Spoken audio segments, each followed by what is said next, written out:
Bonjour, mesdemoiselles, bienvenue chez Remax Avantage, je vous en prie, rentrez. Et oui, Remax Avantage nous a accueillis pour notre dernier épisode. Vous êtes prêts? Bienvenue dans Chez nous on parle IMO, le podcast où on vous aide à mieux gérer vos projets immobiliers. Aujourd'hui, on a un épisode très spécial pour finir l'année en beauté. J'ai le plaisir d'être accompagnée de Aïssata Attier, responsable gestion à Paris. Bonjour Aïssata, merci d'être avec nous pour ce dernier épisode de l'année. Je te laisse te présenter. Bonjour, Aïssata, je fais de la gestion locative depuis 9 ans et je suis responsable gestion locative dans une agence immobilière dans le 7e à Paris.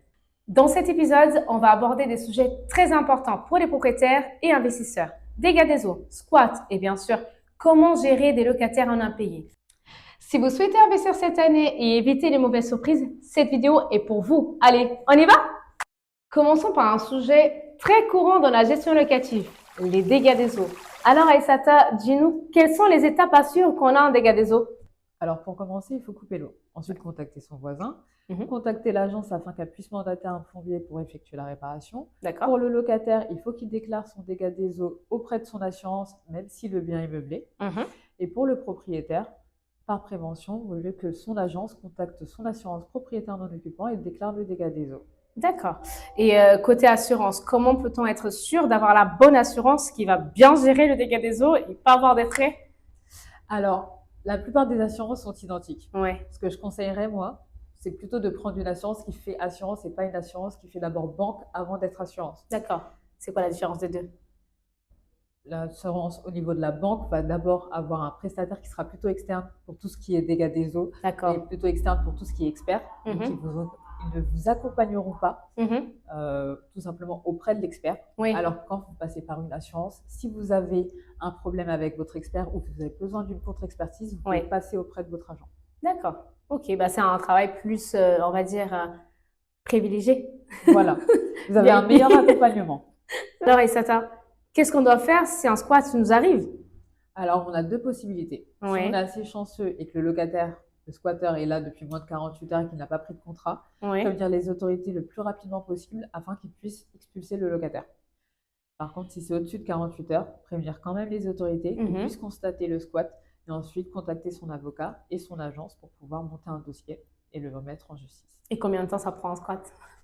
Alors, habituellement, si le locataire est là depuis plus de 48 heures, le temps d'expulsion, il est Oui. estimé entre 2 et 3 ans. D'accord. D'accord. Et on ne peut pas le faire sortir, on ne peut pas arriver et ouvrir notre porte parce que ça reste quand même notre appartement ou notre maison. Légalement, vous ne pouvez pas. D'accord. Bah merci, c'est gentil. Et est-ce qu'on peut du coup prendre une assurance qui va nous protéger Alors, quand le l'assurance squat ne arrive? va pas vous protéger du squat, mais vous pouvez Oui. prendre, on va dire, l'aide juridique auprès de votre D'accord. assurance propriétaire non occupant. Comme ça, vous aurez un avocat et toute une équipe qui pourra vous accompagner sur le point juridique pour pouvoir enfin expulser ce locataire. D'accord. Bah, merci beaucoup. Du coup, pour finir avec le sujet squat, est-ce que toi, tu as des exemples dans ta carrière, tu as eu des exemples dans ta carrière où tu as été confronté? Mais je pense que oui, hein, dans la gestion, il n'y a que ça. Alors, ça arrive pas souvent. J'ai eu un seul cas de squat. C'était D'accord. dans le 18e, donc dans l'agence où on s'est connus. Oui. Ce qui était bien, c'est que là, on avait un artisan sur place qui effectuait des travaux. D'accord. Donc, le squat a été constaté 12 heures après qu'il se soit passé. On a pu prévenir les autorités, c'était dans le 18e, donc il y Oui. a une cellule dans le 18e qui s'occupe spécifiquement des squats. Mhm. Donc ça a été constaté, on a appelé la police, au bout d'une heure, ils étaient sur place. D'accord. Je les ai raccompagnés au commissariat, j'ai pu faire la plainte au nom du propriétaire. Et ils ont pu reloger les squatteurs au bout de 24 heures. Bah, ça, c'est Notre- super pour Notre ça, oui. appartement était libéré au bout de 24 heures. Bah, c'est top ça. Et pour finir, on va parler des locataires en impayés. Une situation qui peut arriver à n'importe qui. On a un locataire en impayé, quelles sont les actions à entreprendre tout de suite? Alors déjà, effectuer des relances au locataire. Oui. Parfois, on a des locataires où c'est un impayé qui est ponctuel. Donc contacter D'accord. le locataire pour voir quel est le problème, Mhm. savoir comment on peut le solutionner et comment on peut l'accompagner pour le solutionner. Et si c'est un impayé qui est plutôt récurrent, faire la mise en demeure au plus vite Mhm. et au bout d'un mois, envoyer un huissier pour faire un commandement de payer. Le locataire ensuite devra payer sa dette et le montant du commandement de payer auprès de l'huissier. Il aura 2 mois. Et quand ce délai sera passé, vous pouvez mettre un avocat sur le dossier et mettre une action en justice. D'accord. Et par exemple, avant d'avoir le locataire, est-ce qu'on peut éviter cette situation? Alors, il y a plusieurs solutions. Déjà, prendre un acte de caution, donc tout simplement passer par une garantie, Mhm. ou tout simplement prendre une GLI qui vous assure le paiement du loyer, même si le locataire est en impayé. Et ensuite, si vous ne souhaitez pas passer par une GLI, vous pouvez également passer par garantie C'est le D'accord. locataire qui, en soi, paye la GLI pour lui. D'accord. C'est une GLI inversée, on va dire ça. Voilà. Et c'est plus simple pour les locataires qui, par exemple, sont étrangers. Oui. Ça D'accord. permet de pouvoir accepter leur dossier. Et du coup, est-ce que tu peux nous donner des astuces pour sélectionner un bon locataire, un bon dossier? Alors déjà, vérifiez le QR code au niveau des impôts. D'accord. Demandez les 2 derniers avis d'imposition. Mhm. Regardez après les fiches de paye pour voir si c'est raccord avec les avis d'imposition. Oui. Demandez une attestation employeur pour vérifier que le locataire est ni en préavis ni en licenciement. Oui. Voilà. Ou qu'il n'est plus en période d'essai.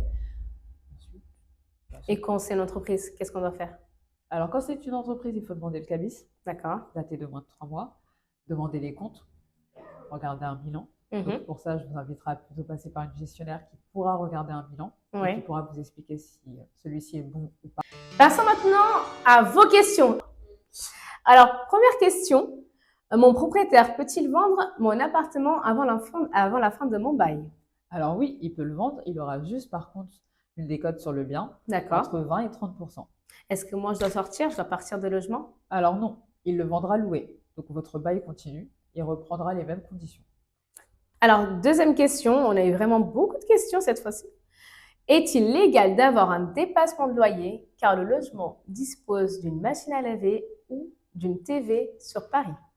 Alors non, ça ne justifie pas un complément de loyer. Ce qui peut justifier un complément de loyer, c'est la proximité ou la vue sur un monument, Mhm. une hauteur sous plafond qui est dite exceptionnelle, donc Oui. au-dessus de 3 mètres, des moulures, cheminée par exemple, Oui. une cuisine équipée quand c'est un bien qui est loué vide, D'accord. voilà.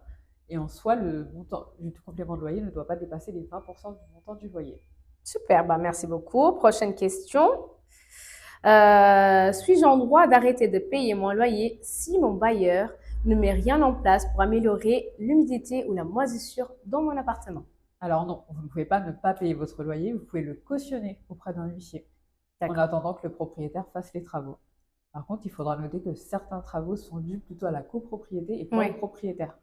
Donc il faut savoir faire la part des choses. Et comment on peut savoir ce qui appartient à mon propriétaire et ce qui appartient à la copropriété? Tout simplement faire le point avec votre propriétaire. Bah, super.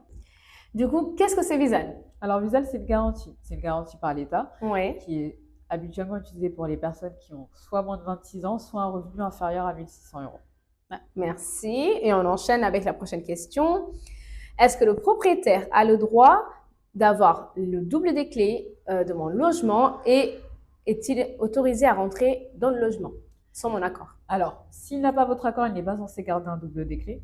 Par précaution, surtout quand on part en vacances, je vous invite quand même à avoir un double des clés auprès de votre propriétaire ou quand on se retrouve enfermé, ça reste toujours utile, soit auprès du propriétaire, soit auprès de l'agence. Bien sûr, ils n'auront pas le droit d'accéder à votre appartement sans Ouais. votre accord.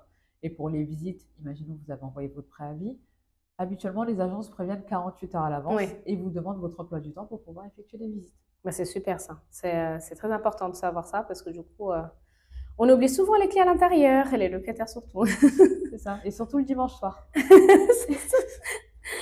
Prochaine question. Durant la saison hivernale, où les squatteurs sont plus susceptibles de prendre possession des biens immobiliers vides, est-il sage d'investir? Alors, pour un squat, que ce soit en période hivernale comme en été, ça ne change absolument rien. Donc, vous pouvez investir à n'importe quelle période. Il faudra juste s'assurer Ouais, que le code de votre immeuble n'est pas connu de tous pour d'accord. éviter un squat. Et tout simplement s'assurer que vous avez une bonne serrure. Donc, plutôt une serrure 3 points. Ça, surtout à Paris. Voilà. Existe-t-il d'un moyen de se protéger du squat? C'est ce qu'on avait répondu tout à l'heure. Voilà. Donc, il n'y a pas vraiment de moyen de se protéger. C'est vraiment être vigilant, Voilà. plutôt. Prochaine question. Est-il possible pour un locataire de payer son loyer à l'année? Alors, dans certains cas, on peut accepter un paiement à l'année. Ouais. Après, ça dépend du propriétaire. Il faut vraiment faire le point avec le propriétaire s'il accepte un paiement à l'année, Mhm. un paiement trimestriel, semestriel ou plutôt un paiement mensuel.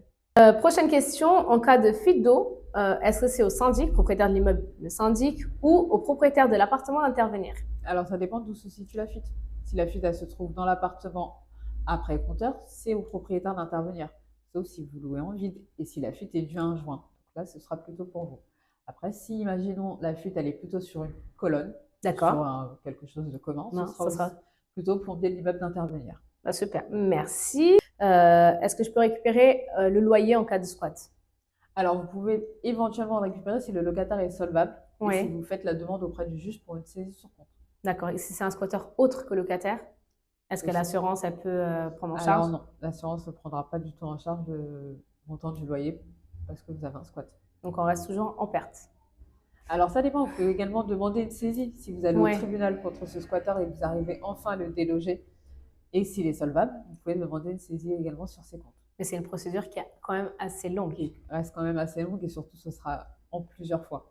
Donc comptez à peu près entre 4 et 5 ans. D'accord, ben merci beaucoup. C'était la dernière question, je t'embête plus. Merci beaucoup Aïssata d'avoir accepté mon invitation et j'espère te revoir bientôt. Merci pour l'invitation, c'était très cool. Merci. Cet épisode clôture l'année 2024, mais ce n'est pas encore fini. Chez nous, on parle IMO reviendra en 2025 avec encore plus de surprises et des invités inspirants. En attendant, continuez à nous suivre, partagez vos retours en commentaire ou en DM. Et si cet épisode vous a plu, n'hésitez pas à la liker et à partager autour de vous. Merci pour votre soutien tout au long de cette année. Je vous souhaite de très belles fêtes de fin d'année et on se retrouve en 2025. À bientôt!